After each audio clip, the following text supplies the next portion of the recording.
Hey Tharries, how you doing? I'm doing well, Crispy. How are you? Oh, mate, I'm actually struggling at the moment. I'm having my doubts at work. Oh, I'm just gonna make a quick call. 1 second, I'll be right Okay, back. while you do that, I have to buy another one of these mugs today Hello, because I just keep slipping. hello. I've got another one. Take him out, boys. Take him out back. Sorry, Tharries, I'm just getting something at my door. I'll be right back. That scream was a little too good, a little too good. Well, it looks like there's only 2 people on this episode of Who's There, Doctor Who podcast, so I guess we better just get into it. Roll the intro.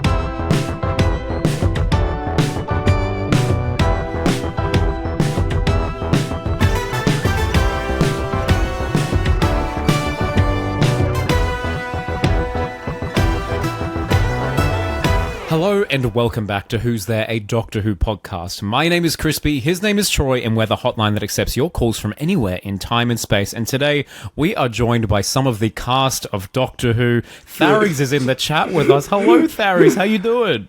Hello. I've just got back from this parallel universe. You know. The it's Wishworld. nice to have a house again. That's nice. Yeah, thank It's nice to have a goodness. house. We should probably provide context. Tharries, do you want to briefly mention what happened? Oh, and Troy's here as well. Yeah, I'm here as well. Yeah. No, you did introduce me in fairness. So in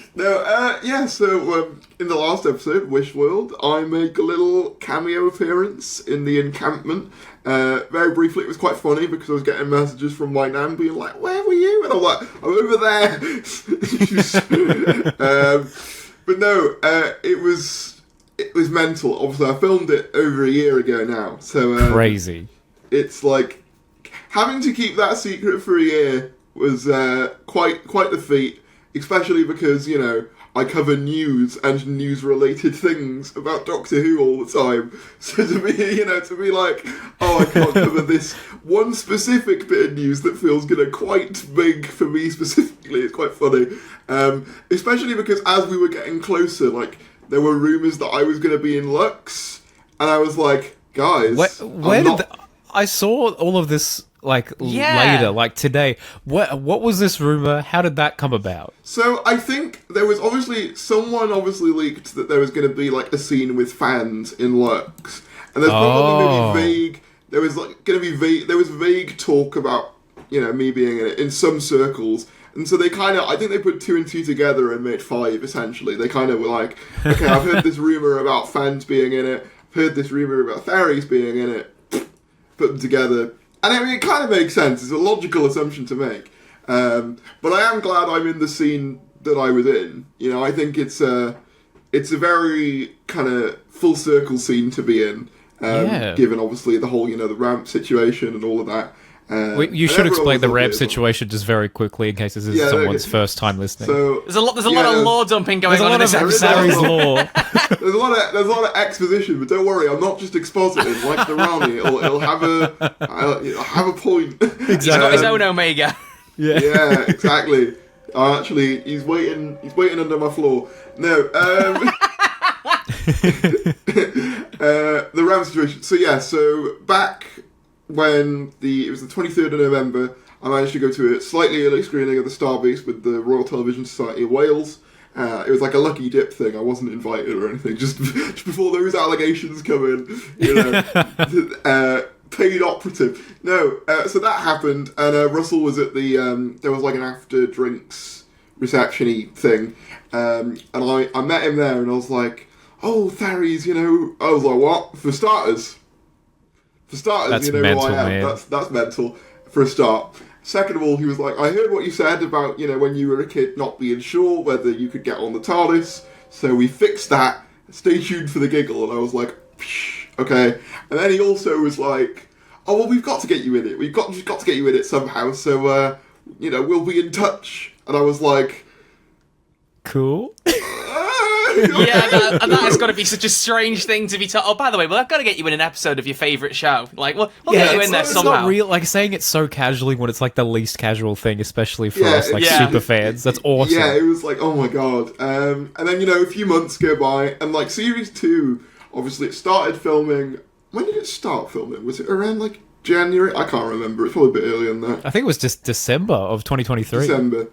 And, like, it got to about March, and I could filming, I think, concluded in May, and I was like, getting to late March, and I was like, oh, maybe, they're going to run out of time. Maybe it won't happen. And then all of a sudden, I start getting emails back and forth. Chris May, who you might have seen on Unleashed, one of the producers, and Pepper, who was one of the crowd managers as well. And yeah, I ended up going in on the 23rd of April. And what's really funny about that is the day after that, they announced Thomas Rhys Harries as Ricky September. So when I saw on my phone, Thomas Harries joins Doctor Who, I'm like, hang on. Do they know? How have they done this? Do they know? Do they know? And then I was like, oh no, it's the other more attractive looking Thomas Harries. So that's fine. Hard disagree. Oh, well. Stop, you're a charmer. These two. Do I even need to be here? Honestly, I'll leave you two to it, honestly. Yeah, mate. Welcome. Too much flirting going on, guys. Get a room. Yeah. It's like when Rogue comes back, foreshadowing. There you go. Oh, yes, I cheered. But no, it's just lovely to have seen. I mean, for context, you have put out a video. I've not seen it because I've been at a convention. Well, I suppose we can touch on that in a minute, very briefly. But yeah, I haven't seen Crispy's review. I haven't seen your video about being in it. I've got a lot of catching up to do once we've done this recording. I'm very excited. Yeah, I mean, I'm very pleased with that video. I got my friend Joey to do the editing, and he did a fantastic job. He's a legend. He edited it like an episode of Unleashed, which was really cool. Oh, cool. Which it was really good. It's one of my favorite videos. I think we've I put out and like we've done. So yeah. Was there a 5-second teaser for your next video at the end of it? There wasn't actually. I should do that. It's not close enough to Unleash, then, mate. You got to have it on the next episode of Tharries. I should be like, spoiler alert! It's just me saying something completely out of context. Yeah. It's just me saying like, oh, a table. Yeah, exactly. Oh, I dropped my mug, dude. Oh no. Well, Tharries, it's an absolute honor to have you with us today for our review of Wishworld. You know my thoughts on the episode, Tharries, I think. You know where I stand. Yeah. Because I put out a video and Tharries has seen it. You did. The one person that I don't know anything about with this episode is Troy Red Archer Live. So what we usually do at the start of these reviews is we give our score out of 10, and then through the course of discussion and what we do here, which is podcasting, we will come to another number at the end of this episode and see if we are swayed. Yeah, it's a podcast. We're not just hanging out. This is being beamed live to 3 trillion people. Yeah. Oh no. Oh dearie. I wish. Troy, your thoughts on Wishworld? Go for it. Out of 10. Oh, well. I had two very varying thoughts. So the first time I watched this episode, it was on a very bad TV in a hotel at the end of a very busy cake-involved day. And we've all had that. Let's just get this out of the way very briefly. That's so funny without context. Yeah. Cake-involved day. What does that mean? I know what it means. We have the conclusion to the David Tennant cake story, which is a very good conclusion, but fitting it in here, especially when we've got a Doctor Who star in the call, is a bit too much of an ask. So what we're probably going to do, I think, is the best option, is once Season 2 is concluded, we will do an episode specifically for it. Yeah, it'll be slightly late to the fact, but I'm sure that people will watch it anyway. I hope you do, otherwise I'll be very sad. It's a good story. But we'll keep it to its own episode, rather than trying to cram it in here. So you'll find out eventually about all the antics there. But there were some people who came up and said how much they love the podcast, so thank you to people who did that. Oh, wow. That's amazing. And also, well, I had one that went, I didn't recognise you without a hat, and I was like, yeah, that makes sense, that's fair. But also I've learned the lesson. I should have mentioned the panel I was on during the podcast. I realised I never mentioned it in the podcast, which was a bit of a goof on my end, so I need to get better at promoting things. I need to get better at that. I was on a panel. It's exciting, but I'll tell you all that in the future. So, when I watched the episode the first time round, I'll be honest, I was not particularly impressed. I felt like I really liked the setup of it and like the kind of this wish world they were all in, and it felt like it was building to something. But when I first watched it, it kind of felt like there was a big chunk that just kind of skipped over. It was like building up to something, and then it suddenly felt like it was leading up to something completely different. And the name drop of Omega, I was just kind of like, has Russell got a checklist of things he's just trying to get sorted in a couple of seasons, all these different names you want to pop up, which almost sounds cynical. It just felt like a random drop. And I suppose it's mainly because the argument I made last week with Cooper and George was that, the Rani reveal may have been better in Interstellar because of what's coming in Wishworld, and I wasn't completely convinced that it was made up for in that episode. I wasn't sure. So I kind of left it being like, I'm not really too keen. I was sat around like a 4 out of 10. I was not particularly impressed. I have rewatched it on a better TV with better sound, because the music was not very clear on the TV, I'll say that much. And I was like, the music at the end of this episode is really bad again. No, it wasn't. It was great. But I enjoyed it a lot more, having like understood how things were structured and being able to watch it a bit better. I'm settled at about a 7 now. I'm still not particularly amazed by it, but I like the setup. I'm going to be very intrigued to see how it all pays off, because they've got a lot to pay off in an hour episode next week. I'm going to be intrigued. Damn. Okay. Interesting, Troy. Interesting from you. Yeah. Tharries, special guest Tharries. Do you know what? I'm pretty much in the same boat as Troy. Not so much on the first watch. That I hated it. I didn't hate it. I just was not very impressed. No, I know. But I very much was in the same boat. I love all the stuff with the Wishworld Society. To be honest, I think that could be a 2-part finale of itself. Same. Like, I think that's already enough there. And, we already had 2 Ranis. And I did sort of feel that, like, with the Omega stuff, it does sort of just, like, sure, we're doing Omega now, okay. Like, it's fun. Don't get me wrong. When I did the reaction, because I did reactions to every episode as they're coming out, like, don't get me wrong, I was hyped as anything. And I was very happy for Confused Adipose, friend of me and everyone, who obviously has been like begging for Omega for years. So I was really happy for that. Although, having said that, I really hope he doesn't get suit-hacked. But we'll leave that there. We'll leave that at the door. But yeah, like, I think my thing is it's difficult to review episodes like this because they're almost entirely contingent on how they wrap up. So my kind of feeling is I'm with you on a 7 out of 10, but that's dependent on how it ends. So like if it ends well, that might go up, and if it ends badly, that might go down. Because I remember Legend of Ruby Sunday, when that came out, I was so hyped because, as you know, Sutek's one of my favourites. There he is, So I was hyped as anything for Legend of Ruby Sunday. But going back and looking at it, not much actually happens in it, and not much actually gets paid off in the end in what I would say is a satisfying way. So Legend of Ruby Sunday, as a consequence, has gone down in my estimations quite a bit. And that, that could happen this time, or it could be that, this one is still good.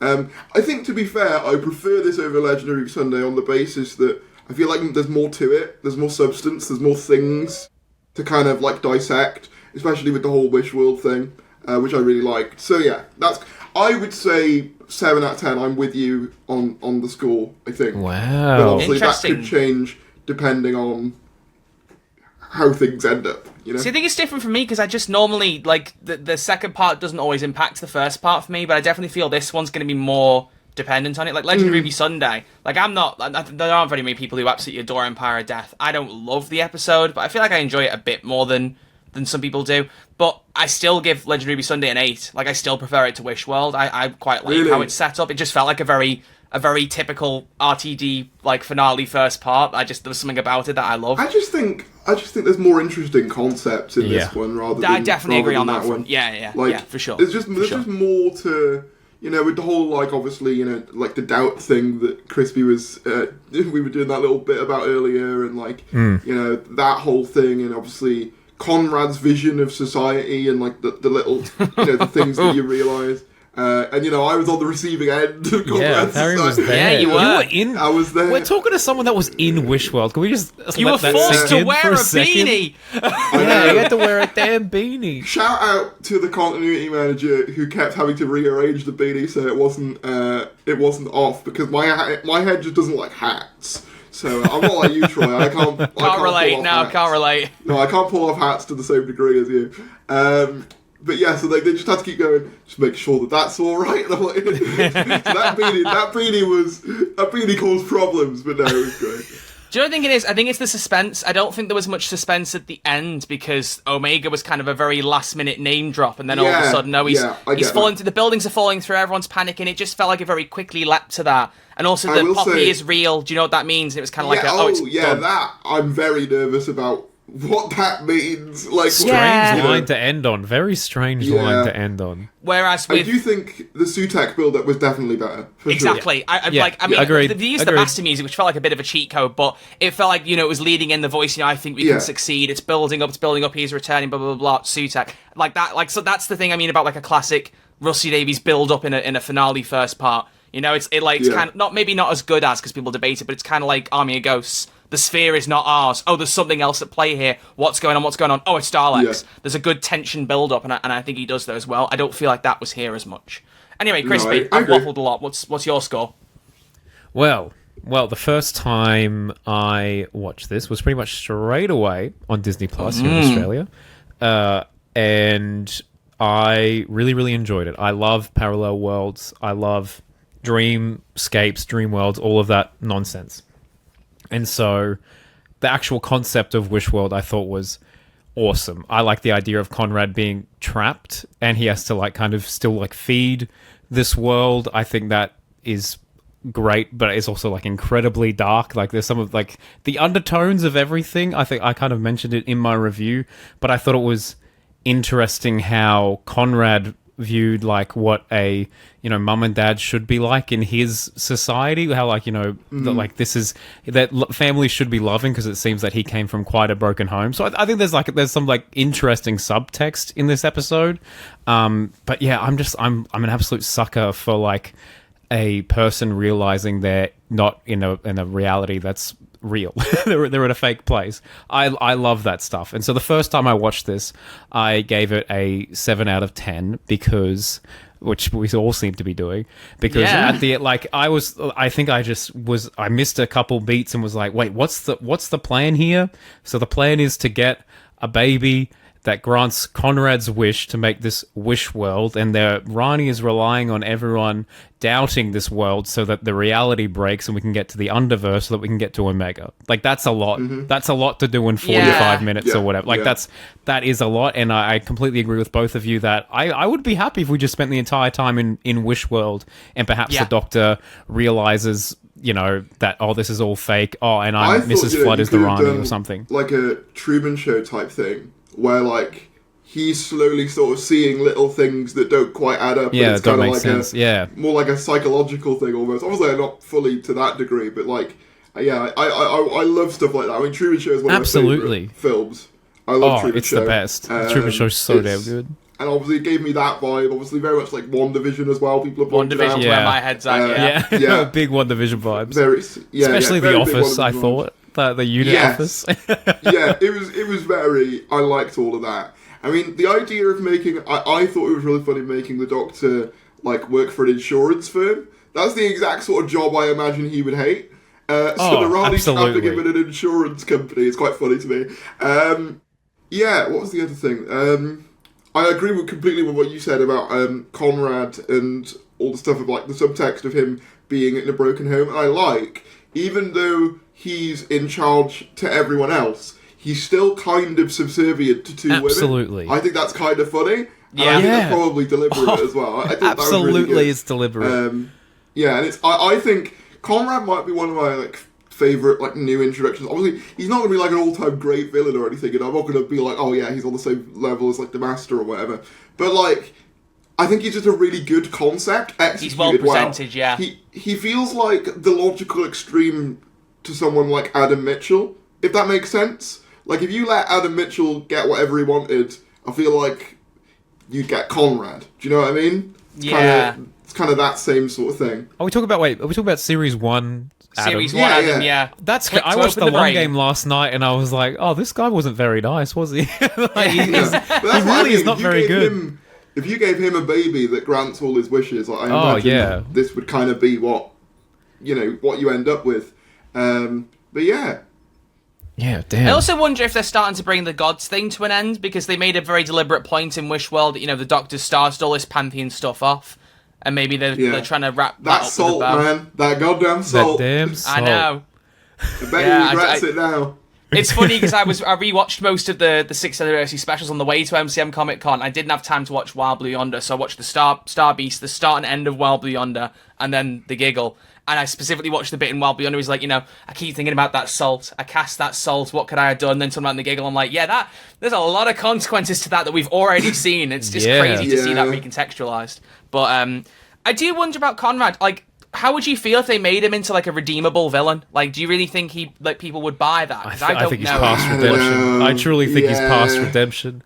Well, that's what I mean, though, with the fact that he's showing is like a little bit of a, like he's kind of breaking a little bit because he's not managing to keep up the illusion. Like, is he going to realize his mistakes or anything like that? And I just wonder if that's where they're going and if that would be something people buy into. I'm not sure I'd buy into it. I feel like Omega's just going to kill him in 2 seconds next episode. Well, this is the other thing. I think that might be the other thing. At least with Sutek, whether you like his, Snoop Doggy Dog form at the end of Legend of Ruby Sunday or not, we did see him at the end of. I thought that was quite good. We did see him at the end of Legend of Ruby Sunday. We haven't even seen Omega. We just had a disembodied voice, which, based on the credits, because Classic Who lack of knowledge is striking again. Was that old archival Omega audio? I thought I saw someone say it was Big Finish. Yeah, it's archive of. I think there's 2 separate lines. One was archived from the show. The other was archived from, I believe, one of the Gallifrey audios. I think. I'm not 100%, interesting. But I'm pretty sure. So we haven't seen or heard anything new from Omega in this episode, which is why I'm like, which is. It's late game. Makes me wonder how much he's actually going to be in the next. Maybe he doesn't rock up. Ronnie's done all his work to find the Underverse. I imagine it's quite hard to find someone in the Underverse. There's no GPS. It's interesting because they mentioned the Underverse in the Giggle. That's like because 14 says he took the TARDIS to a hollow beneath the Under Universe, and that was where the Toymaker resided. So that's why I'm also thinking that the Pantheon thing might be tying up with the bow. I think so. Yeah, I think this is the culmination of the Pantheon stuff. Be, right? And I don't know whether I feel like I'm in the minority because I see everyone complain about the God stuff. I like the God stuff. Same. I've liked it. My only issue with it is how easily defeated they will end up being. That's my only real issue with it. But I think the concept of it is really cool. I've always liked the God entities of like the Doctor Who universe and stuff. I think things like Lux just prove why it's like a great idea. And I even like this whole thing like this Desiderium, this child as well. Like it makes sense. Desiderium. I looked up if that had any like. Relation to anything. Apparently it's Latin for desire, so that's why the baby's called that. Apparently, so there you go. Because it grants your desires, I suppose. Does it grant a wish by kissing it on the forehead? Is because like at the start I was like, how is Ronnie doing stuff with her breath? Like she just turns on with the violets and ducks and an owl. How does that happen? I think she just sort of. I don't know, like. She just does that. I thought she kissed the baby's forehead each time before she went and did that. Maybe. Yeah, I don't know. I don't know. Does that mean Conrad's just been going? Yeah, every day, start of the day. Make women second-class citizens. Yeah. Conrad. Dearie. That's what I'm saying about redeemable villain. I don't know how far I push it with that guy. Yeah, that's the thing. Also, I will say. Because obviously we have Poppy coming back. And I was like, I did get slight flashbacks to Space Babies. When the baby laughs and he does the when you see the little CGI mouth, I was like, good stuff. It's coming back. The dearie. little CGI baby mouth. I think it's very well documented on this podcast that I'm not a fan of Space Babies in general, the episode. But I will say the Poppy thing intrigued me. She's not talking this episode. Like, she doesn't talk. She's an actual. She's an actual. Yeah, she goes. She talks like a baby would talk. She doesn't talk exactly. Like And so I quite liked Poppy this episode, but I'm worried.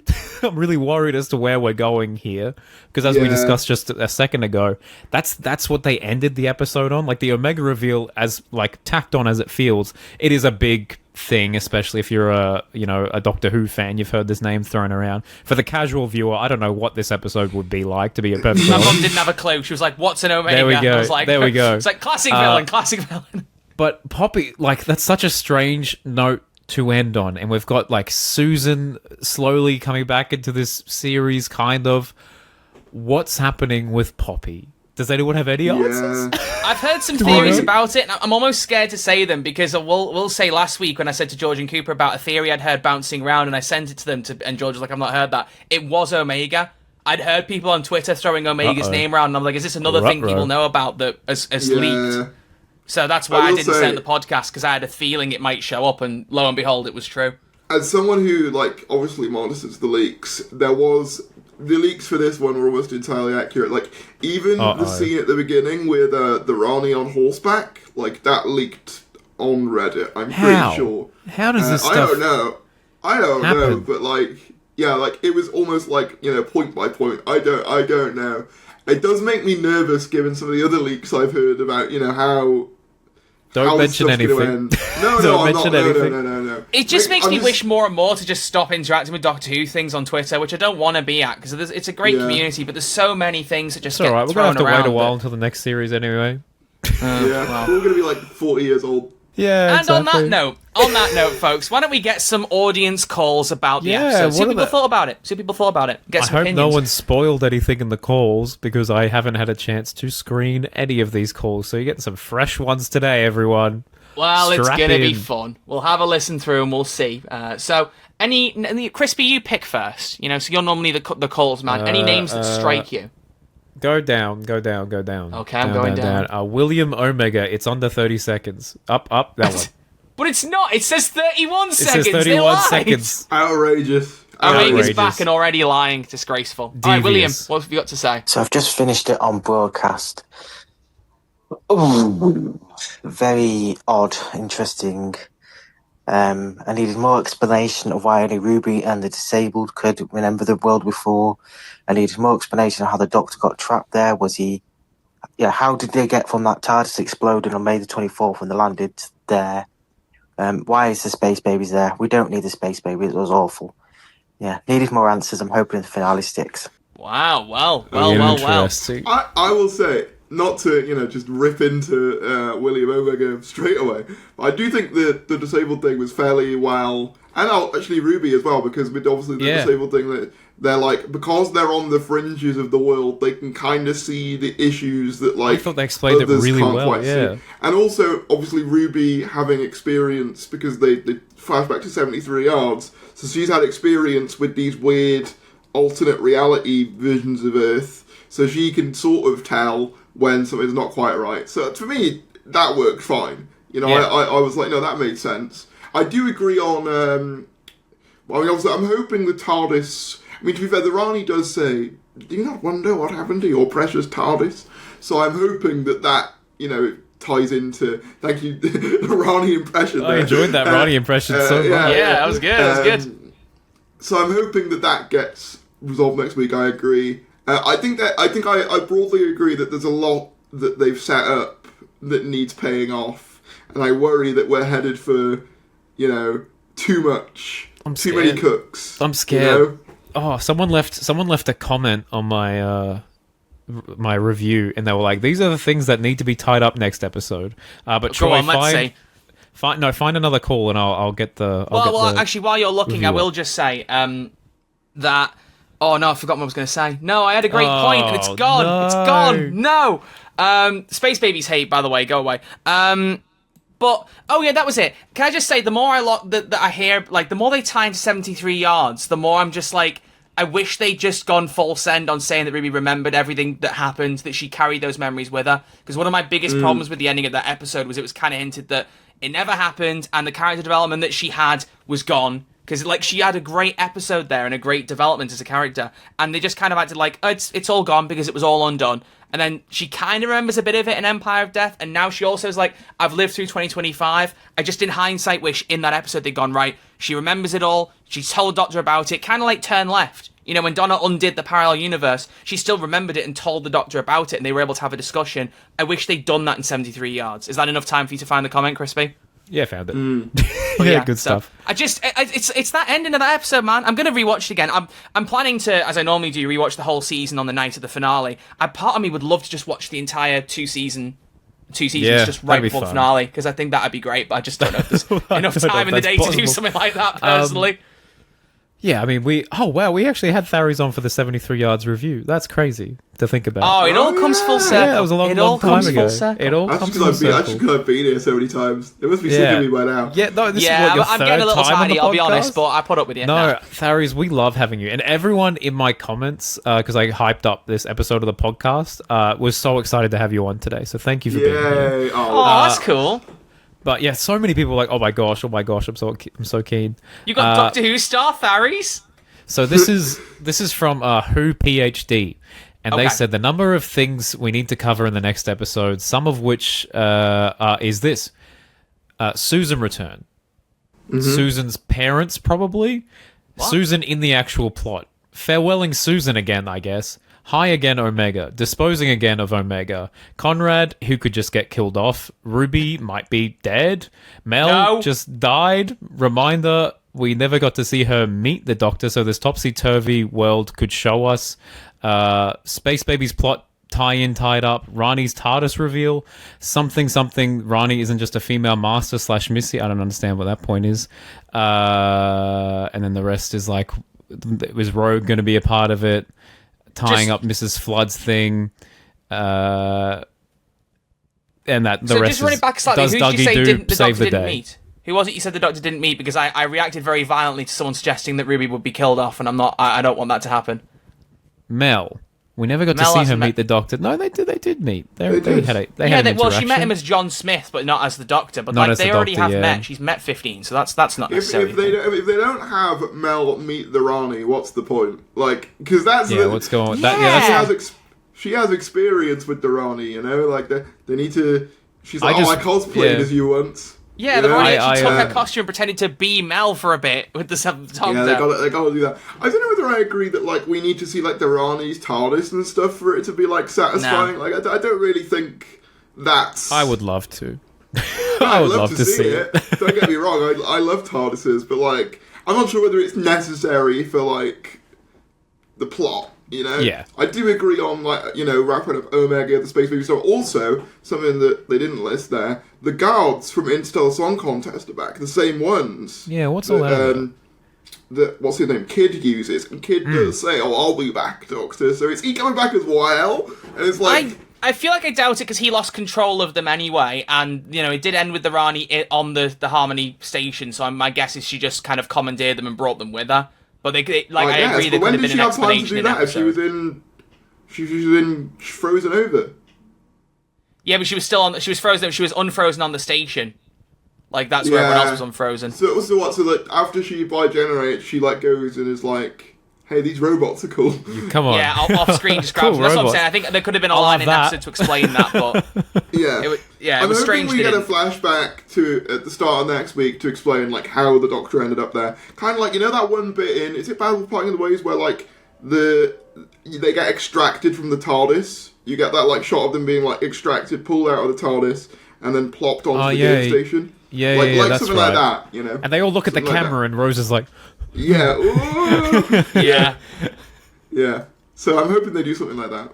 Susan's parents. I mean, I know there's like hints of that people are trying to explain more of Susan's ancestry. I don't know if we need that. She's the Doctor's granddaughter, and 15 is Emperor already. Palpatine, I'm pretty sure.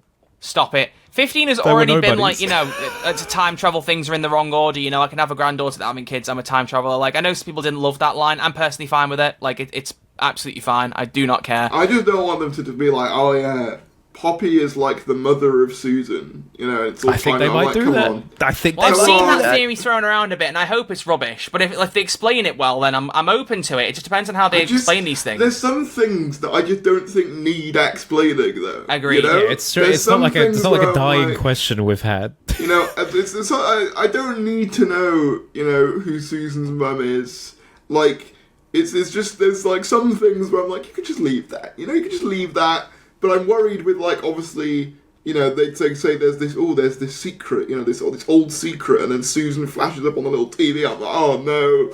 Yeah, something's going on. Something's happening.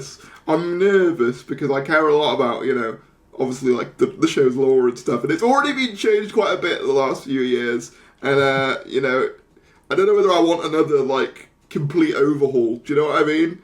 I feel like I've had enough. We'll see what happens. I guess of we'll the see. law being completely changed. Well, they've got to keep this show timeless, Tharries. You got to get with the program, man. You got to get with it. Got to get with it. I mean, there surely are a lot of children in this episode. To be fair, it's true. It's true. Something involving the. There we go. Now it's the full episode. There we go. We did it. Also, I mean, I don't know if anyone else is going to mention it, but I really hope Rogue does get to come back. I hope that isn't just a one and done and then find him again. It's a $1,000,000% a one and done thing. I think it probably is because it was like a green screen film thing. I think I saw on Instagram. Oh my gosh. It's just. It did not look very good. Look very good, no. I honestly, I thought it looked perfectly fine. As people picking on it, I think it looked fine. DW 2012 do much better stuff than that. I can back that. Yeah. I suggest a caller because I'm dying to know what Tharries, the god of leaks, has said.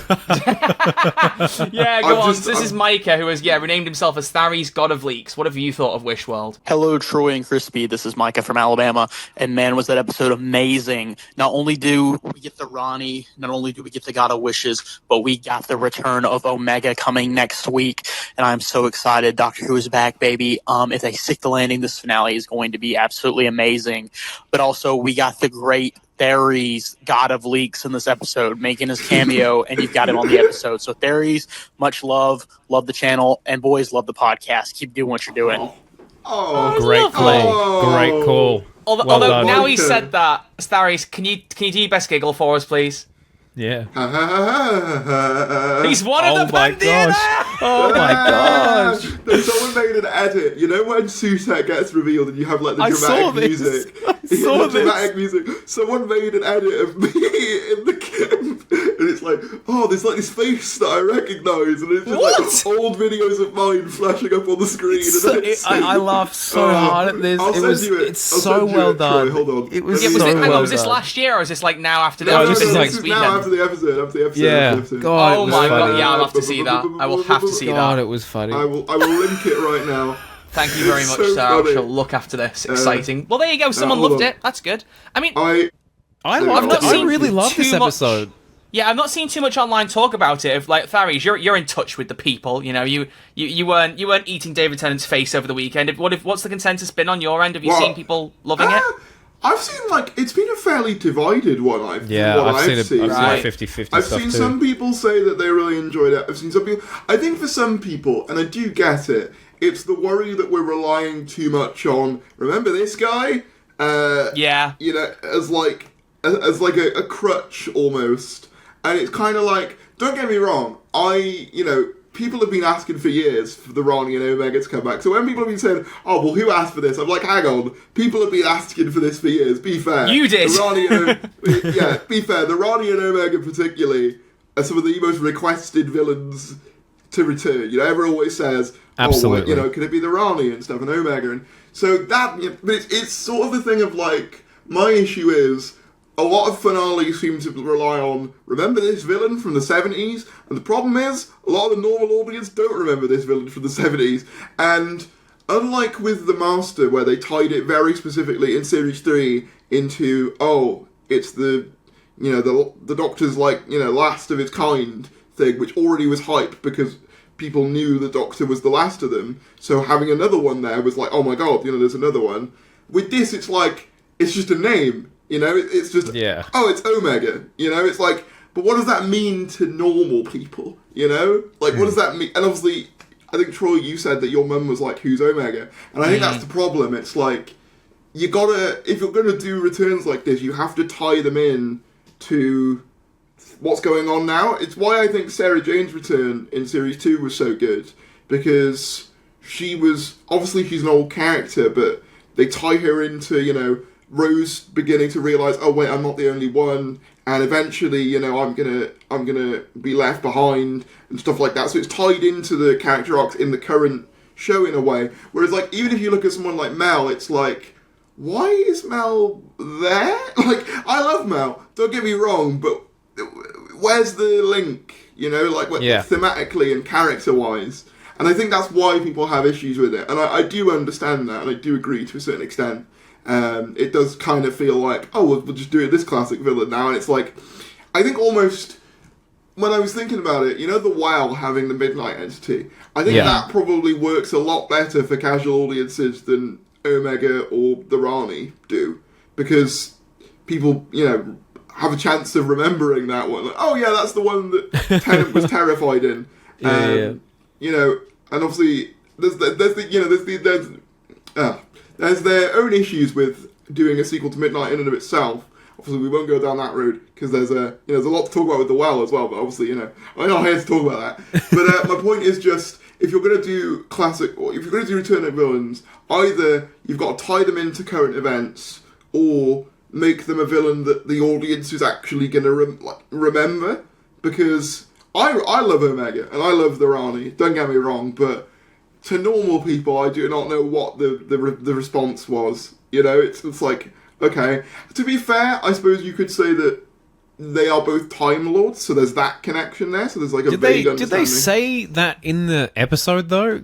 Did they mention that Omega is a Time Lord? They said Omega was the first Time Lord, which I know people have picked up on now post Timeless Child. Of like, is that actually true? Technically, right? Yeah. But, I mean, unless they're retconning it. Because the founding would never. Well, there's like 3 founding Time Lords, right? Which was Tachyon, Omega, and who was the other one? Rassilon. Rassilon, of course. Yeah, those are the 3. Yeah, those are the 3. The big 3.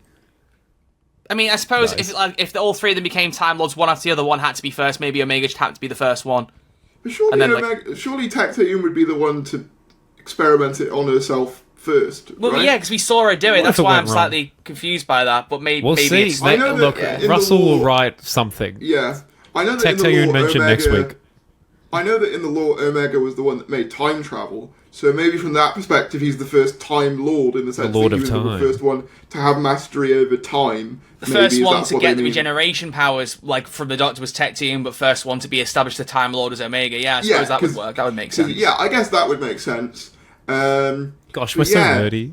Doctor Who fans will find excuses and ties wherever they can. If you want really technical, he's not actually in the original story. I don't think he's a god in the original story. He's just a Time Lord who was kind of banished away in like the antimatter universe. So I don't know whether it's just that he got stuck in the Underverse and then like became a god as a result, or did they say he's a god in Wishworld? Did I miss that? Did they say he's a god, or is he just some Time Lord? I don't think they said he was a god, just the first Time Lord. I don't know, because like him being in the Underverse kind of implies that right? he is like some great power, but I don't know if he's necessarily a god. He's not going to do the giggle. I don't want Omega to do the giggle. I hope not. To be fair, Sutek didn't do the giggle either. Yeah, true. That's true. That's true. Should have did it in Barks. If he did. Just sounds like that one meme from like 2008, that dog in the plane. Oh my gosh, I forgot about that thing. There you go. All right, let's listen to another call. Let's have another call. So I'll pick them this time, I guess. Let's go for... Oh, Vamshi has got a sad emoji next to their name, so I'm intrigued what this is. Let's see. Only 19 seconds as well. I think the biggest flaw of this episode is that there wasn't enough of the Rani riding her little hoverboard getting to the Bone Palace. It was so funny, dude. It was like watching Count Dooku trying to hold on to his speeder, trying to get to Tatooine. What was it? In Attack of the Clones, it was hilarious. Geonosis Tatooine. Wow. I have to admit, you want to talk about strange visuals? I was a bit like that with her on the speeder. I was like, oh, this is a little ropey. I thought that too, but I got Green Goblin vibes, for the original Spider-Man movie. Yeah. When she's flying past the window, it's like, I got Spy Kids. Doctor Who. Oh yeah. I got real Spy Kids vibes. Shots like that, you're never going to get to look perfectly realistic. No. I don't care what anyone says. But did you see the behind the scenes shot of this? It was a full gimbal. It looked like a really hundreds of thousands of dollars worth of setup for this shot. She's actually that's what I mean. It looks perfectly fine. It's just I think some of shots like that you're never going to make look believable. I think it's just some that are like that. Yeah. No, it's just a shame that the product didn't work out how it should have. I think it worked fine. Just it wasn't. It didn't blow my mind. Yeah. The Bone Beasts look sick. To be fair, yes, I'll give them that. The Bone Beasts look sick. The set design this episode, props, astonishing. The set, unit set, incredible. I love seeing that stuff turned on its head. Yeah. The mundane, everyday office. I mean, not office. The house that Belinda and John Smith are in. Great, loved it. The Bone Palace. Oh my word. Oh, it's so good, isn't it? Oh my word. That's I won't like, lie it as was huge. When I saw the giant seal of Rassilon, I was like, oh, that's cool. It's so cool, dude. It's so cool. So, can we talk about the next time in this podcast? Surely we can. I mean, I've seen it, so has everyone the seen next it? time, I mean, maybe minor spoiler warning, maybe skip ahead 10, 20 seconds if you don't want to hear, because it did feel like a big spoiler, but it's in the next time, so I'm guessing there's more cooking. But the Rani indicates that she's going to use Omega to rebuild, build a new Gallifrey. Whoa. So, Whoa. I wonder what's happening there. Let's leave Gallifrey alone. It would be hugely ironic though if Russell was the first one to destroy Gallifrey if he was also the one to bring it back. I think that would be very funny. What a madman. Well, I've said on record as a timeless children enjoyer, it still irks me that the Master found out about the timeless child stuff and thought, I'll just destroy the entire planet again and not just specifically the Time Lords. Also, how did he kill all the Time Lords? I don't want to go down that route again, but realistically, he's just that guy. He's him. I know how it happened. The moment's still there. Or maybe he used a delta wave, like Kid. Who knows? I don't know. I don't know what the moment is. But that's always my headcanon. The Daleks struggled. They couldn't wipe out all the Time Lords. You tell me one dude comes in and it's like, you're all dead. Yeah, but they're the Daleks. Come on, no. We need the Daleks back. Bring them back, please. We do. True. Season 3 in 2045. 2045, season 3, baby.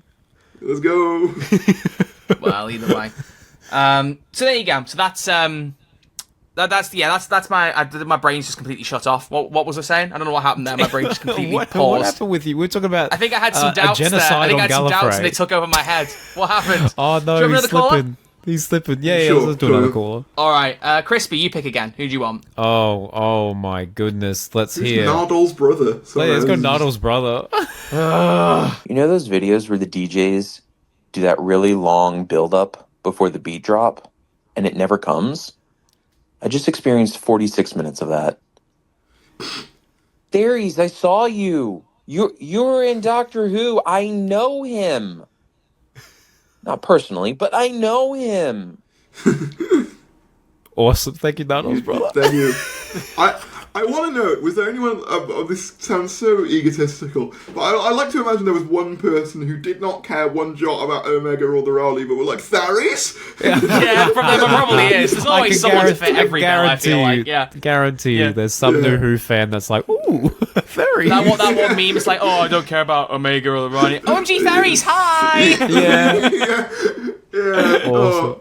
No, what was... Yeah, I do get what you mean there about the build-up, and then, obviously it just... Yeah, Naturally I do get it. part one. Yeah. Yeah. So. But that's alright. No, I do get that's it. fine. I haven't got much to add to that one, but...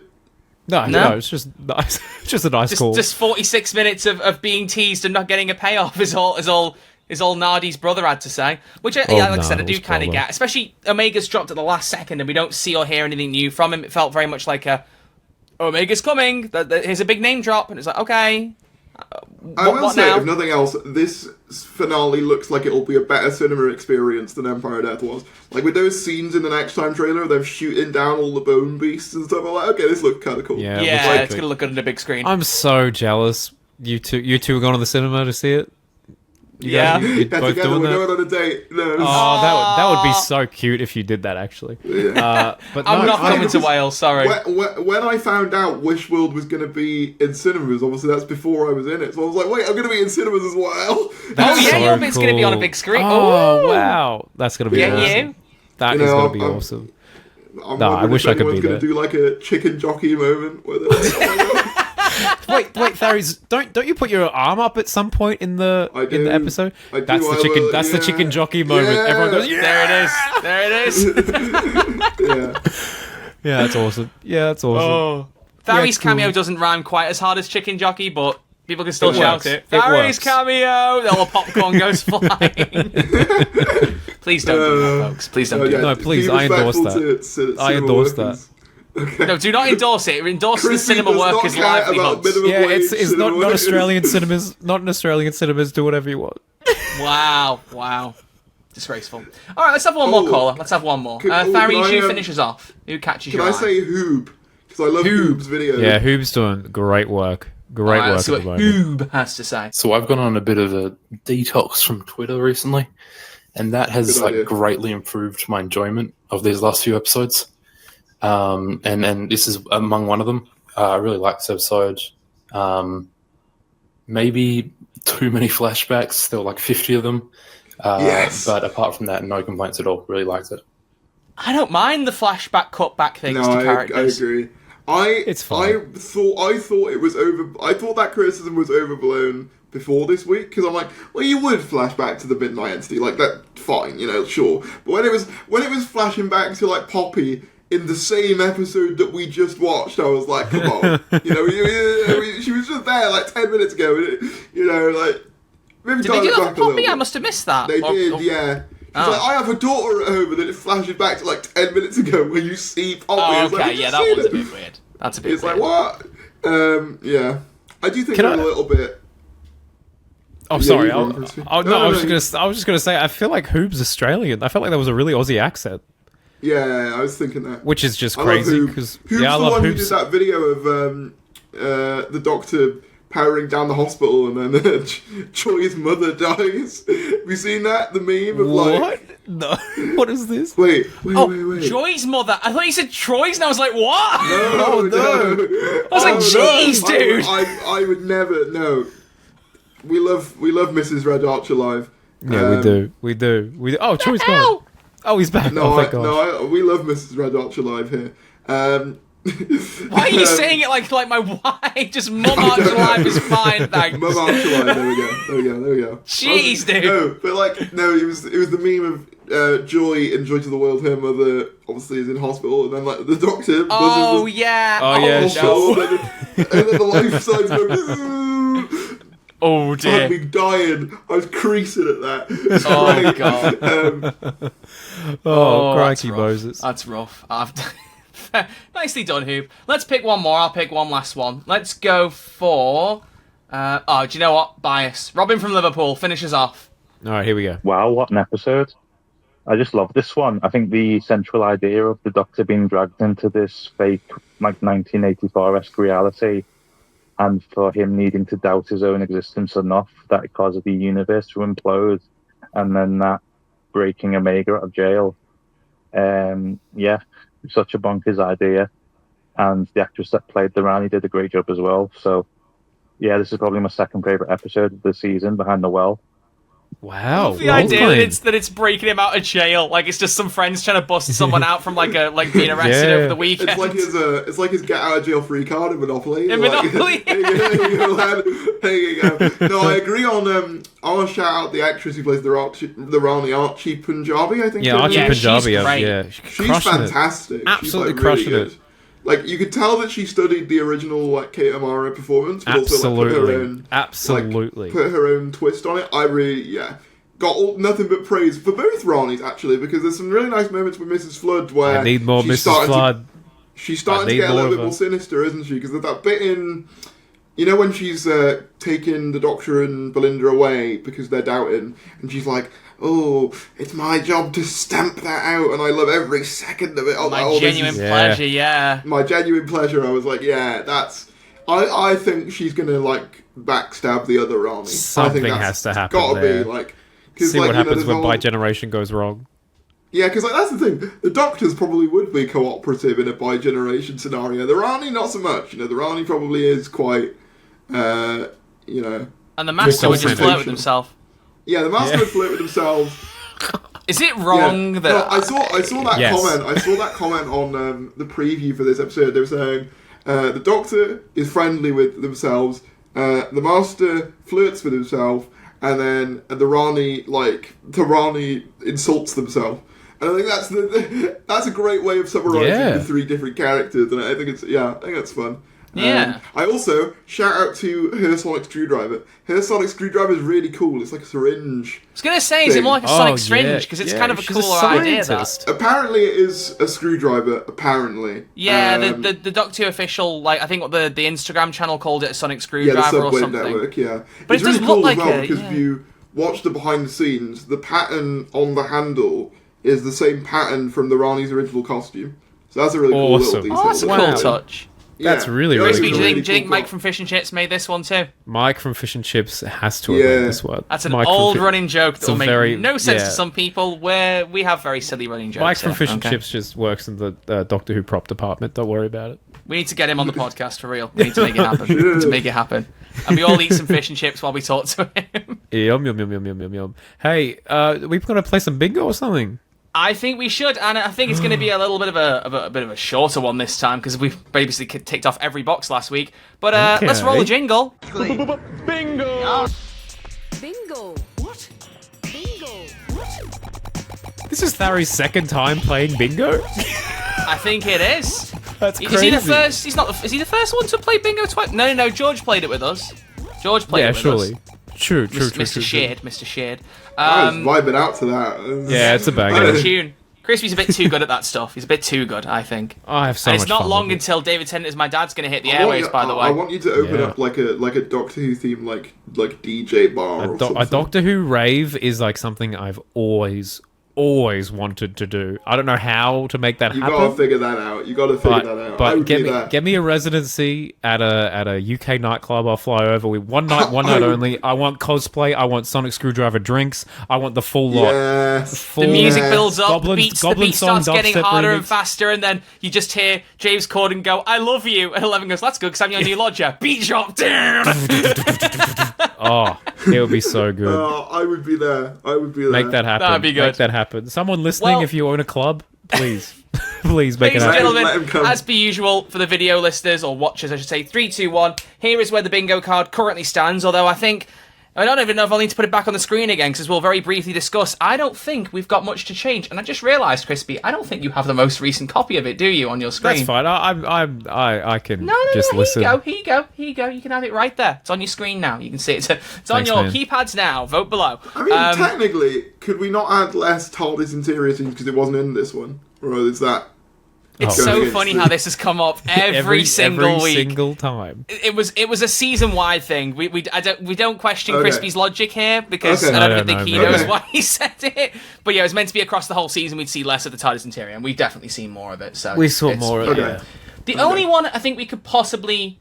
Well, there's two we could talk about. One was repercussions of Sutekh. If we are wrapping up the Pantheon stuff, maybe there'll be a mention of something Sutekh-y next week, but I doubt it. But I just wanted to bring up Mrs. Flood isn't evil. I mean, she is the Rani. It's like kind of like a villain of the story, but there's some hints of her being quite annoyed at being like the subordinate Rani, even though, as you've said, Tharries, she's still enjoying some of her evil part to play. What do we think of the potential of Mrs. Flood, revolting against the Rani, the current one? Well, it's interesting because she seems to be a lot more... She seems to have quite a sympathetic dynamic with Conrad as well. Because in the Unleashed clip, the other Rani is a bit like, I'm stuck with you. You know what I mean? Whereas Mrs. Flood Rani's kind of like, oh, I'm sorry, dearie, here's a sandwich. Yeah. It's, so I'm wondering if she is more... But then a part of me also thinks, could she be even more evil? Because I think there's is it just all an axe still? There's undertones of in this episode particularly, where she can be quite dark, and I'm like, imagine if, they do a Lion King thing, where it's long live the Queen, and then the other Rani kills the current Rani. Pushed into the underverse. I wouldn't want that because I love the current Rani. Bunch of buffaloes going past. Yeah, I just feel like,